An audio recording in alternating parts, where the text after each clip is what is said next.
Mr. Jordan from Ohio for 5 minutes. Thank the chairman. Look forward, the Democrats tell us. Focus on the future. Might have started in a lab, might have happened in nature. But here's the question I keep coming up with. If it may have been a lab, may have been nature, we're supposed to look forward, then why did Dr. Fauci work so hard for just one of those theories? Why was it so important to push one over the other? Dr. Barrett said, oh, we should entertain all hypotheses. Dr. Fauci had his hypothesis, how this started. We should entertain all of them. But that's not what happened. That is definitely not what happened. 3 years ago, if you thought it came from a lab, if you raised that, you were called a nut job. You got censored on Twitter. You were blacklisted on Twitter. You were even called a crackpot by the very scientist who in late January sent emails to Dr. Fauci and said it came from a lab. They called you crackpot. Is that right, Dr. Redfield? I think the most upsetting thing to me was the Baltimore Sun calling me a racist because I said this came from a Wuhan lab. Dr. Redfield, you ran the CDC and you were on the coronavirus task force. Is that right? Correct. That was formed on January 29th, 2020. Is that right? Correct. 2 days later, Dr. Fauci gets an email from Dr. Anderson which says what? Virus looks engineered, virus not consistent with evolutionary theory. Is that accurate? That's my understanding. Next day, I know. Did he share that email with you, by the way, Dr. Redfield? No. As a member of the task force, as the head of CDC, did he share that email with you? No. Okay. Next day, February 1st, Dr. Gary sends Dr. Fauci another email. That email says, I don't know how this happens in nature, but it would be easy to do in a lab. Did he share that email with you, Dr. Redfield? No. You didn't see either one of those emails, even though you're head of CDC, even though you're on the coronavirus task force that had been formed just 3 days earlier. No. 3 days later, Dr. Anderson and Dr. Gary, who told us it came from a lab in emails to Dr. Fauci that Dr. Fauci wouldn't let Dr. Redfield see, 3 days later, they changed their position 180 degrees. The question is why? Mr. Wade, why would they change their position that fast when the only intervening event is a conference call with Dr. Fauci, the guy who wouldn't let Dr. Redfield see the very emails that they had sent him, Dr. Redfield, head of CDC on the coronavirus task force? Why would they change their position, Dr. Wade, or Mr. Wade? Well, this question does lie at the heart of the issue.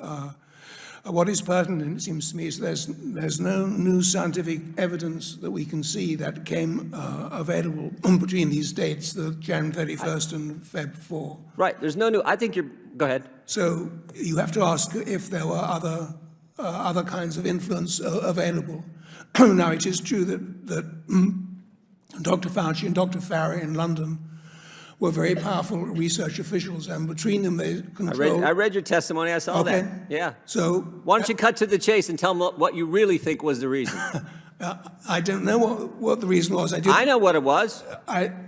Go ahead. No, go ahead. Go ahead. I'll let you say it because I read your testimony. I think you said it in your testimony too. Maybe you're reluctant to say it here, but go ahead. Well, if you're looking at the timeline, on May 21st, just a few weeks after the Nature Medicine article had come out, two of the signatories of the original email to Dr. Fauci, that's Dr. Anderson and Dr. Gary, were awarded a $9 million grant for the. So there's 9 million reasons why they changed their mind. I knew you'd get to it. I read that last night.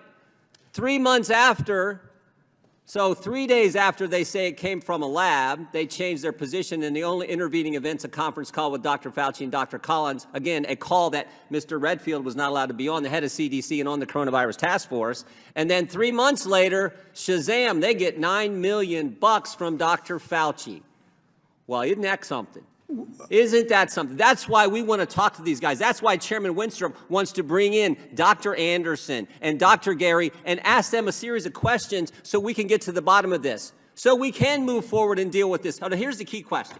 Look, I'm just a common sense guy from Ohio. I majored in wrestling in college, but I got a degree in economics. You're supposed to get a degree when you go to college. I got one in economics. And one of the things they tell you about is a thing called opportunity cost. So when you're spending your time making sure that the country believes only one of these theories, you could have been doing what Dr. Redfield was doing in our government, trying to figure out how we deal with this virus. And what was Dr. Fauci doing? He was trying to cover his backside, and everybody knows it. And that's the part that ticks us off, because this is the highest paid guy in our government getting all kinds of money to tell us things that were not accurate. Because we now know U.S. tax dollars went to a lab in China, a lab that was not up to code, a lab that was doing gain-of-function research, and that's where this thing most definitely came from. And Dr. Fauci had to prove, no, he can't have that news getting out. And that's why he did what he did, to the exclusion of a brilliant guy running our CDC, kept him out of the loop. Keeping him out of the loop probably potentially could have harmed America. That's the thing that ticks us all off. And that's why, Mr. Chairman, this hearing is so darn important, and we get to the bottom of really what happened. I yield back.